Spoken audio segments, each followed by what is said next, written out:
नमस्कार आजिर एही विशेष आलोचना को स्वागत। ओडिया संस्कृति रे आउ सत कहिबाकू गले पूरा दुनिया रे माँ केवल गोटिया साधारण शब्द नुहे, एहा हेउछि असीम ममतार एक जीवंत सागर। डेरी नकरी आसंतु सीधासळक आरंभ करिबा आमर एही रोमांचकर यात्रा, जोंठी आबे एही छोटिया अक्षर रे लुचि रहिथिबा विशाल भावना एवं एहार सांस्कृतिक गभीरता को उन्मोचन करिबा। एबे आसंतु एही सुंदर उद्धृति उपरे टिके नजर पकाइबा। माँ ठारू कौनसी छोट शब्द नहीं कि माँ ठारू किछि बड़ अर्थ भी नहीं। शुणिबाकू टिके आश्चर्य लगुछि ना, मात्र गोटिए अक्षर, किंतु प्रकृतरे भाबी देखिले एही छोटिया अक्षरटी भितरे समग्र ब्रह्मांडर स्नेह आउ असीम त्याग आबद्ध होई रहिछि।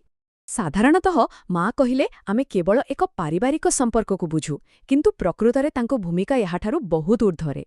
ओडिया साहित्य अनुसारे माँ हेउछंती पृथ्वी पृष्ठरे स्वर्गर एक जीवंत प्रतिमूर्ति, एकदम अनाबिल निस्वार्थपर प्रेमर चिरंतन उत्स। जेमिति कुहा जाए ना, से करुणामयी ममतार सागर आउ केवल तांको कोଳରେ ही दुनियार सबुठारू बड़ शांति मिलिथाए। आउ गोटे मजेदार कथा हेला, माँक प्रति एही सम्मान केवल आजिर नुहे किंबा कौनसी गोटी स्थानरे सीमित नुहे।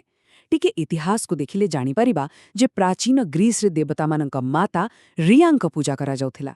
सेहीपरि 1600 शताब्दी रे इंग्लैंड रे आरंभ हेला मदरिंग संडे।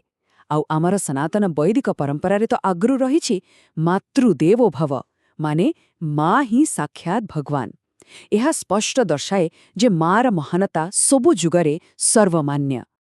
आसंतु आगकू बढ़िबा आमर परवर्ती विभागकू, सुरक्षार कवच पणतकानी।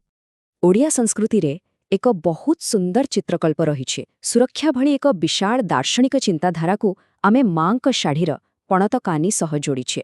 देखिबाकू गले एहा केवल खंडे कपड़ा, किंतु भावना दृष्टिरू एहा हिउछि स्नेहर एक एपरी अभेद्य कवच जहा आगरे बड़ बड़ संकट भी हार मानि जाए। एबे प्रश्न उठुछि, एही पणतकानी तळे प्रकृतरे कौन सबु निहित अछि? एहा एक विराट आश्रयस्थली। एठारे संतान संसारर सबु विपदरू सुरक्षित रहे। आमर सबु लुह सबु कोहको एही पणतकानी नीरबरे शोषि निए। एहा एक प्रतिश्रुति जे पिलाटी जीवन युद्धरे केबे भी एका पड़िब नाही। आउ सबुठारू आश्चर्यर कथा हेला, सबु झड़ आगरे छाती पते ठिया हेबा क्षेत्ररे माँर सुरक्षाकू पौराणिक दधीची मुनिंकर सर्वोच्च अस्थिदान सह तुलना करा जाइछि। सतरे अतुलनीय।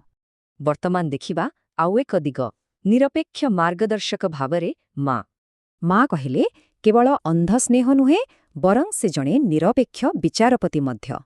एहार एक ज्वलंत एवं ऐतिहासिक उदाहरण हेउछंती महाभारतर माता गांधारी।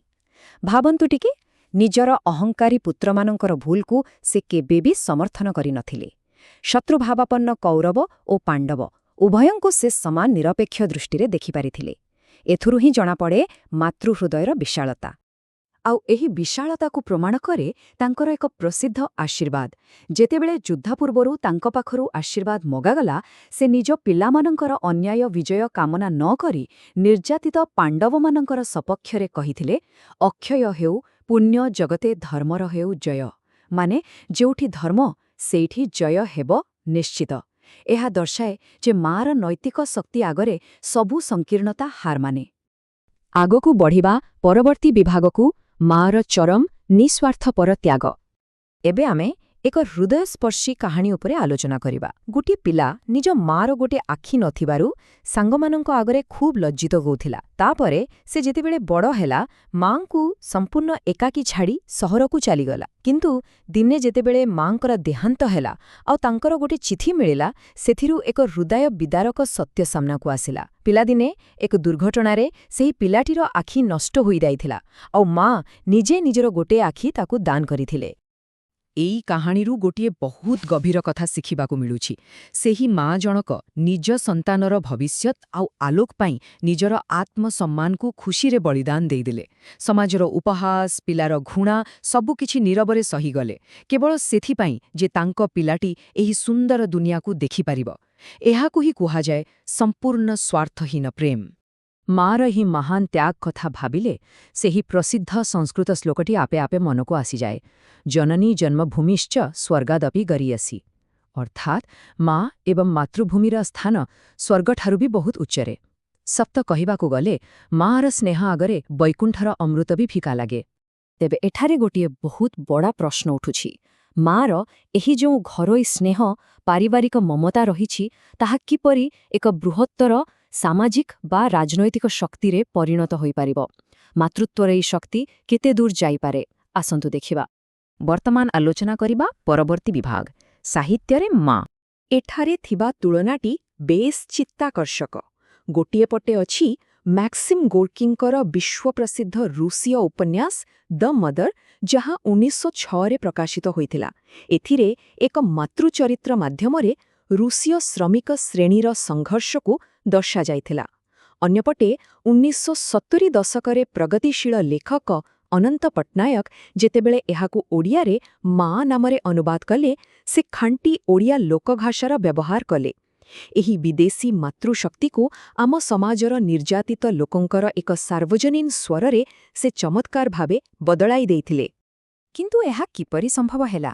ଅନୁବାଦକ ମହାଶୟ ମୂଳ ଉପନ୍ୟାସର ରୁଷୀୟ ନାମଗୁଡ଼ିକୁ ସେମିତି ରଖିଥିଲେ, କିନ୍ତୁ ତା ସହ ଘରକରଣର ସାଧାରଣ ଓଡ଼ିଆ ଚିତ୍ରକୁ ବହୁତ ସୁନ୍ଦର ଭାବେ ଯୋଡ଼ିଦେଲେ। ଉଦାହରଣ ସ୍ୱରୂପ, ପିଲାର ଓଦାଳିଆ ଅଡ଼ୁଆ ବାଳକୁ ମା ନିଜ ଆଙ୍ଗୁଠିରେ ସାଉଁଳିବା ଭଳି ଗୋଟିଏ ଛୋଟ ଅତି ଚିହ୍ନା ପରିବେଶକୁ ନେଇ ସେ ଏକ ବଡ଼ ସାମାଜିକ ଆନ୍ଦୋଳନକୁ ସାଧାରଣ ମଣିଷର ଆବେଗ ସହିତ ସଫଳତାର ସହ ଯୋଡ଼ିପାରିଥିଲେ।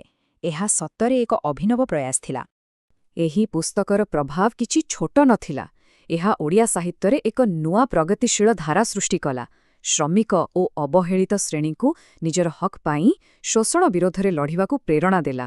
ସବୁଠୁ ବଡ଼ କଥା ହେଲା, ମା ବହିଟି ପ୍ରମାଣିତ କଲା ଯେ ସାମାଜିକ ପରିବର୍ତ୍ତନ ସବୁଠାରେ ସମ୍ଭବ। ବାସ୍ ଦରକାର କେବଳ ସେହି ମାତୃସୁଲଭ ସାହସ ଆଉ ନିଷ୍ଠା। ଏହି ଚମତ୍କାର ଆଉ ସାର୍ବଜନୀନ କୃତି ପାଇଁ 1985 ମସିହାରେ ଅନନ୍ତ ପଟ୍ଟନାୟକଙ୍କୁ ସମ୍ମାନଜନକ ସୋଭିଏଟ୍ ଲ୍ୟାଣ୍ଡ ନେହେରୁ ପୁରସ୍କାର ମଧ୍ୟ ପ୍ରଦାନ କରାଯାଇଥିଲା। ଏବେ ଆମ ଆଲୋଚନାର ଶେଷ ପର୍ଯ୍ୟାୟକୁ ଆସି ଗୋଟିଏ ବହୁତ ଗଭୀର ପ୍ରଶ୍ନ ସାମ୍ନାକୁ ଆସୁଛି। ମା ହେଉଛି ମମତାର ଏକ ଏପରି ଅସୀମ ସାଗର, ଯିଏ ନିଜର ସର୍ବସ୍ୱ ତ୍ୟାଗ କରି ସନ୍ତାନକୁ ବଞ୍ଚାଏ। ଏହି ଅବଦାନ, ଏହି ସମର୍ପଣର ବିରାଟ ଋଣକୁ ମାନବ ସମାଜ କେବେ ହେଲେ ଶୁଝିପାରିବ କି?